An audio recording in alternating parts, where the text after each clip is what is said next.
It had been 4 days since Mark left on his business trip. The house felt empty, too silent, too still. I hadn't realized how much space he filled, even with his long work hours and quiet dinners without him. The air felt hollow.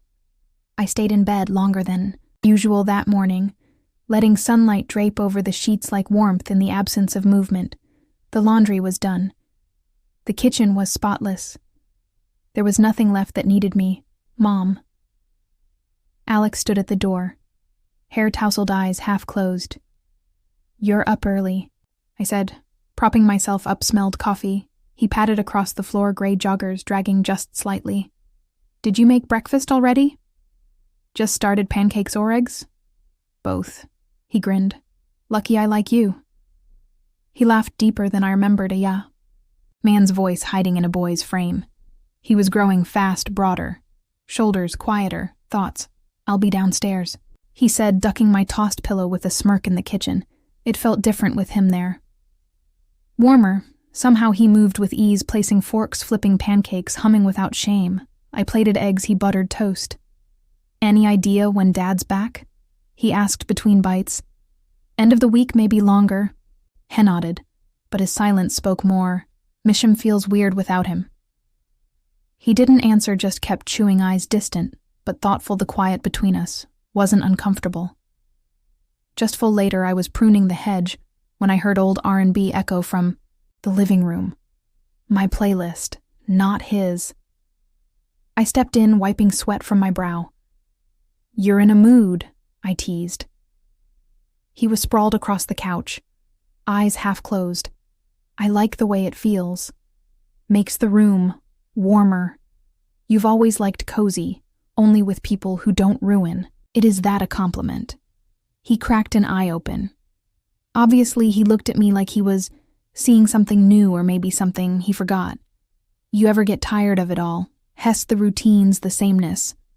"Sometimes," I said slowly. "Not tired exactly, just like something's missing." He nodded.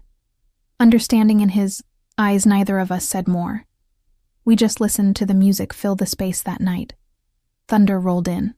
I was cleaning up after dinner, when the lights flickered, then died.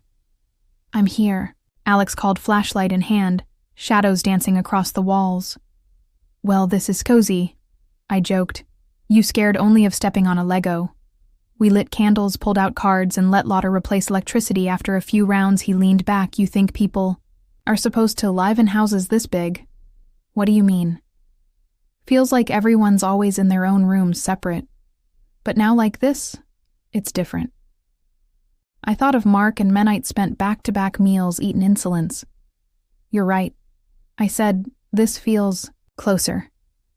He looked at me again. "You're different when he's not here. More alive." I didn't know what to say. I just smiled. "Maybe it's the candlelight." He laughed. "Yeah, must be the next morning the power was back, but the quiet still lingered." "I dreamt of you," he said as I walked into the kitchen. "Oh, you were singing that same song from yesterday." I tilted my head. That's strange. Not really used to sing around the house all the time. I felt something catch in my chest. I had stopped singing, stopped dancing, stopped. "Something vital, you were glowing," he said softly later. I found him in the garage fiddling with the old record player. "You really want me to sing that badly?" he grinned. "I just want things to feel real again." That night I stood at the window as rain tapped. The glass music played low. Alex appeared beside me. "You okay?" Hesked, just remembering want company. Wes stood in silence, shoulder to shoulder. "It was enough. Don't want this week to end." He whispered. "Why?" "Because we're not just family. We're something more. Friends." I looked at him. His honesty, his openness. I feel that too. Over the next days we cooked together, watched movies, shared forgotten memories. It wasn't romantic or sad, it was recognition. Two people finally seeing each other fully. When Mark came home, the house shifted. Familiar routines returned like static. The candle was nearly melted. The records sat untouched. He didn't notice at dinner. Mark talked deadlines, profits, schedule. Alex and I just listened later, I passed. Alex's room, the door was ajar. He sat by, the window headphones and eyes distant. "Can't sleep?" he asked. "Not really. I don't want things to go back, they already have," I said quietly. He sighed. "I don't want to forget you won't." I said, "Not if we're member weeks past." Alex spent more time. Outside writing in his journal one afternoon, I found a note. "You're more than your member. Don't let the quiet fade."